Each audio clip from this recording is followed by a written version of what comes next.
ये है ईरान, दुनिया की कदीम तरीन सिविलाइजेशंस में से एक। पिछले करीबन 500 सालों से ईरान इन्हीं बॉर्डर्स के साथ दुनिया के नक्शे पर मौजूद है और शायद ही दुनिया की कोई सुपर पावर हो जिससे ईरान का टकराव ना हुआ हो, चाहे वो रोमन्स हो, अरब्स हो, मंगोल हो, तुर्क हो, रशियंस हो या फिर ब्रिटेन हो। हर एक सुपर पावर ने ईरान को फतह करने की कोशिश की है और इसकी एक बड़ी वजह तो ये थी कि ईरान दुनिया के क्रॉस रोड पर है। यही वो एक कंट्री है जो यूरोप, अफ्रीका और एशिया तीनों कॉन्टिनेंट्स को आपस में कनेक्ट करता है। आज का ईरान 7 कंट्रीज के साथ बॉर्डर शेयर करता है। ईस्टर्न साइड पर पाकिस्तान, अफगानिस्तान और तुर्कमानिस्तान के साथ और वेस्टर्न साइड पर इराक, तुर्की, आर्मेनिया और अजरबैजान के साथ। इसके अलावा ईरान को 3 समुद्रों की भी एक्सेस है। इसके नॉर्थ में कैस्पियन सी है और साउथ में पर्शियन गल्फ और गल्फ ऑफ ओमान। ईरान की सदर्न साइड पर ही दुनिया का सबसे इम्पोर्टेंट और खतरनाक पॉइंट भी है जिसे स्ट्रेट ऑफ हॉर्मुज कहते हैं। पूरी दुनिया की 20% ऑयल और गैस की सप्लाई इसी पॉइंट से गुजर कर आती है। स्ट्रेट ऑफ हॉर्मुज के पास ये 7 आइलैंड्स भी 1970 से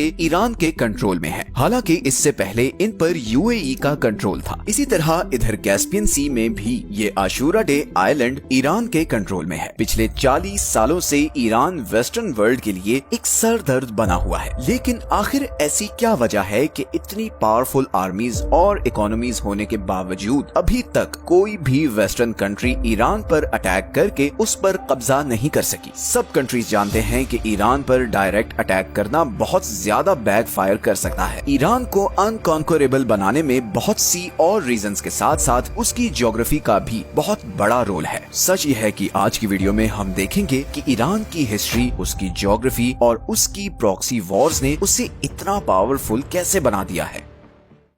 सबसे पहले हम ईरान की ज्योग्राफी को समझते हैं। ईरान की सदर्न और वेस्टर्न साइड पर ज़ैग्रोस माउंटेन रेंज है। ईरान की कोस्ट लाइन से लेकर इराक और ऊपर तुर्की तक फैली हुई ये माउंटेन रेंज ईरान को एक जबरदस्त नेचुरल प्रोटेक्शन देती है। ये सारा एरिया बहुत ही पथरीला है और इसे क्रॉस करना बहुत ज्यादा मुश्किल है। इन पहाड़ों का ईरान को इतना फायदा है कि 1980 में जब इराक ने ईरान पर अटैक किया तो उसका प्लान ये था कि एक तो वो यहाँ खुजिस्तान के ऑयल रिच सूबे पर कब्जा कर ले और फिर यहाँ से आगे ईरान के बाकी शहरों पर भी कब्जा करके ईरानियन रेवोल्यूशन को कुचल दे, क्योंकि सब अरब कंट्रीज डरे हुए थे कि ईरानियन रेवोल्यूशन के असरात बाकी अरब तक ना फैल जाएं। मगर इराकी आर्मीज 2 सालों में सिर्फ इधर खुजिस्तान तक ही पहुंच सकी। उन्होंने बहुत कोशिश की कि वो ज़ैग्रोस के पहाड़ों को क्रॉस करके ईरान पर कब्जा कर सके, मगर उन्हें कामयाबी नहीं मिली और फिर इवेंचुअली ईरान इराकी फोर्सेस को पीछे धकेलता हुआ इराक के अंदर तक घुस गया। मगर यहाँ पर ईरान को भी ये मसला आया कि जहाँ इराकी आर्मी को आसानी से उसके शहरों से सप्लाई मिल रही थी, वहीं ईरानी आर्मी को सप्लाई पहुँचाना बहुत मुश्किल हो गया, क्योंकि ईरान के सारे बड़े डिपो और शहर ज़ैग्रोस माउंटेन रेंज के दूसरी तरफ थे। यही वजह है कि 8 साल बाद ये वॉर बगैर किसी नतीजे के खत्म हो गई और दोनों कंट्रीज के बॉर्डर में 1 इंच भी चेंज नहीं आया। इसी तरह ईरान के नॉर्दर्न साइड पर कैस्पियन सी के साथ अल्बोर्ज माउंटेन रेंज है जो इसे नॉर्दर्न साइड से प्रोटेक्शन देती है और ये पहाड़ सिर्फ ईरान को नेचुरल प्रोटेक्शन ही नहीं बल्कि बहुत से रिसोर्सेज भी देते हैं। ये दोनों mountain ranges uranium, silver, gold और जिंक से माला माल है। ईरान के पास दुनिया के सबसे बड़े जिंक के रिजर्व्स हैं। इसी तरह 20th सेंचुरी ने ईरान की इस ज्योग्राफी को 4 चांद लगाए जब यहाँ पर्शियन गल्फ के पास ऑयल और गैस के बहुत बड़े रिजर्व्स डिस्कवर हुए। आज की डेट में पूरी दुनिया के 10% ऑयल और 15% नेचुरल गैस के रिजर्व्स ईरान के पास हैं। ईरान को एक और चीज जो प्रोटेक्शन देती है वो 2500 किलोमीटर लंबी ये कोस्ट लाइन है जो 2 समुद्रों के बीच डिवाइडेड है। बंदर अब्बास ईरान का सबसे बड़ा सी पोर्ट दुनिया के एक बहुत बड़े choke point strait of Hormuz से सिर्फ 70 किलोमीटर दूर है और यही पॉइंट आज ईरान का सबसे बड़ा जियोपॉलिटिकल लेवरेज भी है। अगर ईरान अपनी नेवी के जरिए ये पॉइंट ब्लॉक कर दे तो पूरी दुनिया की इकोनॉमी कोलैप्स कर जाएगी, क्योंकि दुनिया की 15% एनर्जी सप्लाई यहाँ से गुजर कर एशिया और यूरोप को जाती है। अब अगर फर्ज करें कि कोई ये कोस्ट लाइन और ये 2 माउंटेन रेंजेस क्रॉस करके ईरान के अंदर आ भी जाए तो यहाँ पर दूसरा सबसे बड़ा बैरियर ये दश्ते लूत और कविर रेगिस्तान है। लूत डेजर्ट को the hottest place on earth कहते हैं, क्योंकि 2005 में यहाँ पर 70 डिग्री टेम्परेचर रिकॉर्ड किया गया था। इस टफ और एबनॉर्मल ज्योग्राफी की वजह से ही ईरान को कॉन्कर करना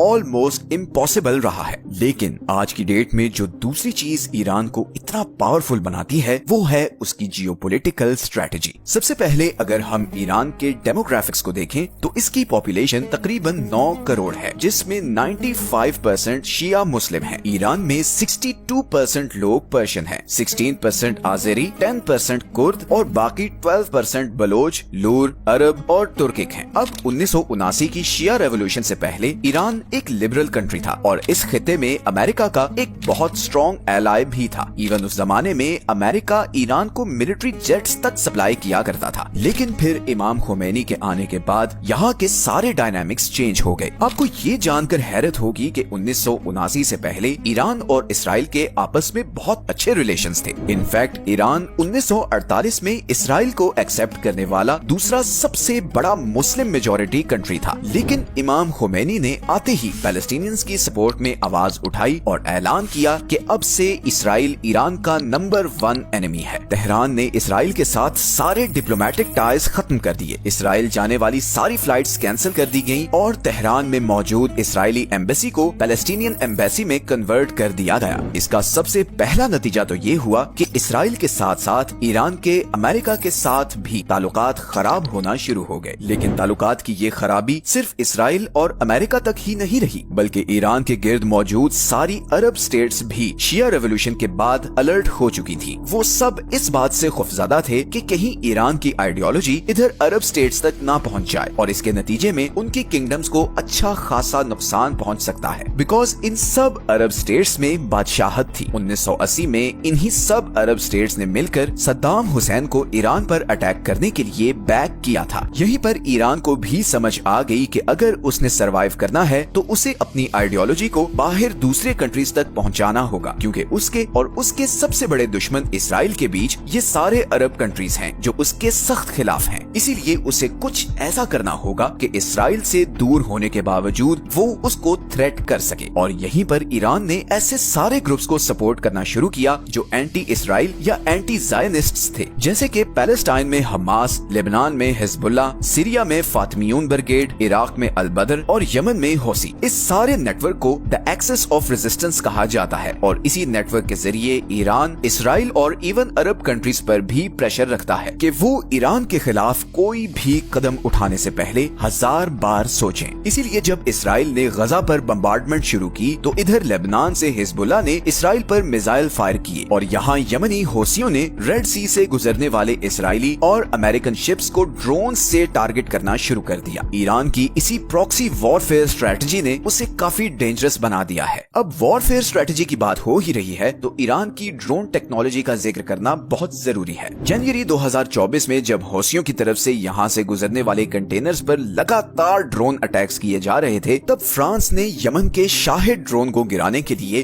$1 मिलियन वाला Aster 15 surface to air missile use किया, जबकि यमनी ड्रोन की कॉस्ट सिर्फ $20,000 थी। यमनी हौसियों को ये सारे ड्रोन्स ईरान सप्लाई कर रहा है और इन ड्रोन्स की इतनी धूम मची है कि रशिया यूक्रेन के खिलाफ भी इन्हीं ईरानी ड्रोन्स को इस्तेमाल कर रहा है। अमेरिकन सेंट्रल कमांड की 2022 की रिपोर्ट के मुताबिक ईरान के पास पूरे मिडिल ईस्ट में सबसे ज्यादा और मॉडर्न बैलिस्टिक मिसाइल हैं। ईरान के सारे मिसाइल्स 2000 किलोमीटर तक अपने टारगेट को हिट कर सकते हैं। तो इन अ नटशेल अगर हम ईरान की ज्योग्राफी, उसकी प्रॉक्सी स्ट्रेटजी और ड्रोन टेक्नोलॉजी को देखें तो इसके बावजूद कि ईरान पर वेस्टर्न दुनिया की सैंक्शंस हैं और उसकी इकोनॉमी ऑफिशियल ग्राउंड्स पर बहुत छोटी है, ईरान एक ऐसे कंट्री के तौर पर सामने आता है जिसके पोटेंशियल के बारे में बहुत सी अनसर्टेनिटीज हैं, चाहे वो उसका न्यूक्लियर प्रोग्राम हो, प्रॉक्सी नेटवर्क्स की फंडिंग हो या मिसाइल टेक्नोलॉजी। ईरान के बारे में बहुत से ग्रे एरियाज हैं जिनकी वजह से वेस्टर्न कंट्रीज उस पर डायरेक्ट अटैक करने से कतराते हैं। अगर हम सिर्फ यही एक पॉइंट को देखें कि दुनिया के 2 choke points strait of Hormuz और बाब अल मंदेब ईरान की टारगेट रेंज में हैं, तो यही चीज उसे बहुत पावरफुल लेवरेज दे देती है। और अब तो रशिया और चाइना भी अनऑफिशियली ईरान को बैक कर रहे हैं। अभी हाल ही में जब हमास के लीडर इस्माइल हुनिये को ईरान में असैसिनेट किया गया तो बहुत सी ऐसी अनकन्फर्म रिपोर्ट्स भी सामने आई कि रशियन इंटेलिजेंस और मिलिट्री जनरल्स ईरानी ऑफिशियल से मिले हैं और उन्हें यकीन दिलाया है कि अगर वो इसराइल के खिलाफ रिटेलिएट करते हैं तो वो